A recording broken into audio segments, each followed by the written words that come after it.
Hi, this is Mrs. Carnes, and this is our last video on word problems when we're going to be defining one variable in terms of another.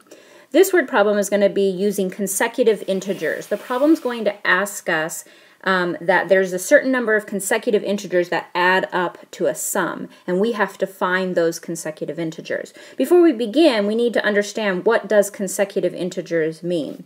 Consecutive integers are numbers that are right after each other. They follow one right after the other. So the example that I've shown you here is 25 and 26 are consecutive integers.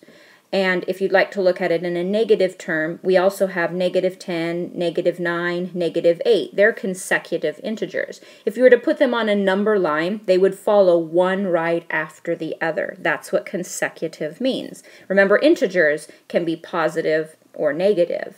So when we take a look at these, I could actually label this 25. I could actually say, well, what if that was just labeled x? How would I write 26? And I would actually write it as x plus 1 because it's one more than where I started.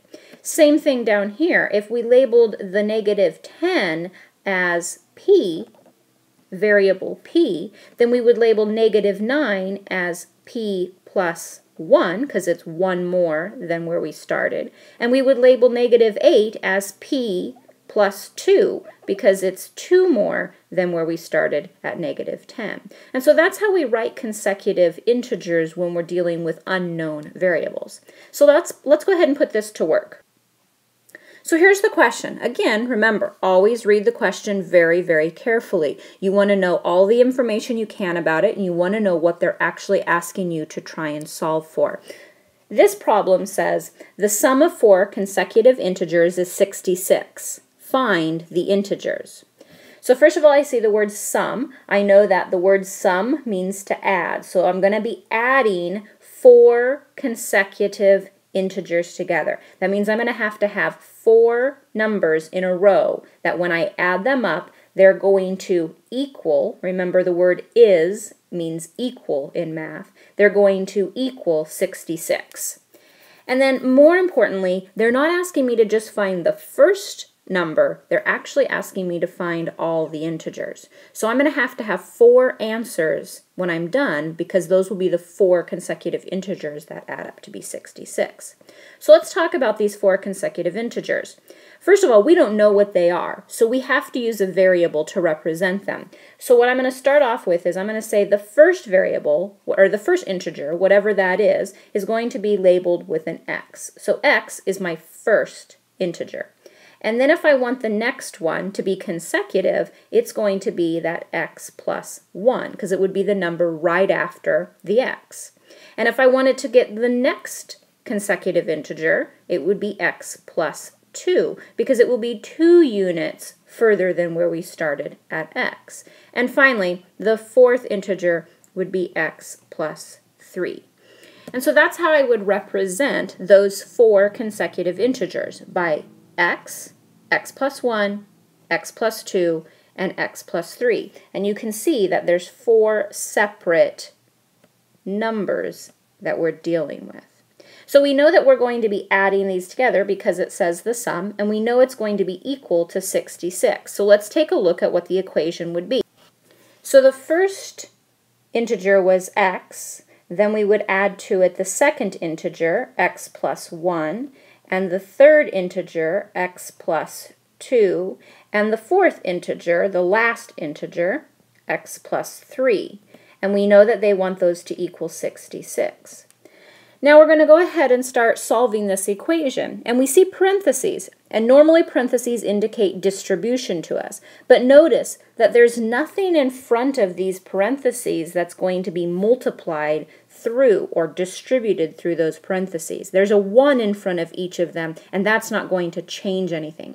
So these parentheses do not indicate distribution. They only indicate grouping. They're just used to make things look a little bit cleaner and clearer as we begin.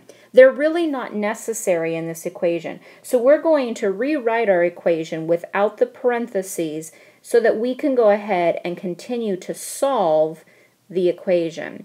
So dropping all the parentheses, This is the equation that we have. Now I see that I have like terms. I need to combine my like terms. I have an x here, and here, and here, and here. When we add them up, we end up with 4x. And then we add our constants, and we get 1 plus 2 plus 3 is 6. So we have simplified our equation to become 4x plus 6 equals 66. And now I'm going to very quickly go through this because we should be familiar of how to solve this and get x by itself. We're going to subtract 6 from both sides. We get 4x is equal to 60, and we're going to divide by 4 on both sides. And we now know that x is equal to 15.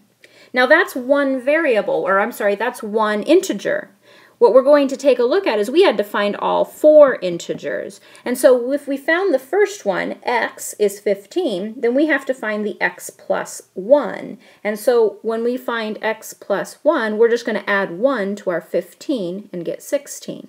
And then we find x plus 2. That means add 2 to the 15 and you get 17. And our fourth and final integer is x plus 3, and that means add 3 to your 15 and you get 18.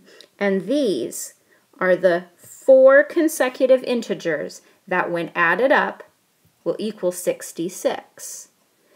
So now you know how to solve equations using consecutive integers, but let's go ahead and make sure that we have this correct. The final thing we need to do is check our answer, always to make sure that we've done it correctly. So let's go ahead and plug these 4 integers in and see if they really do add up to be 66. So the equation is written here. We know that this was our 15. We know the x plus 1 was our 16. X plus 2 was 17, and x plus 3 was 18. And we hope that when we add those up, we're looking for 66.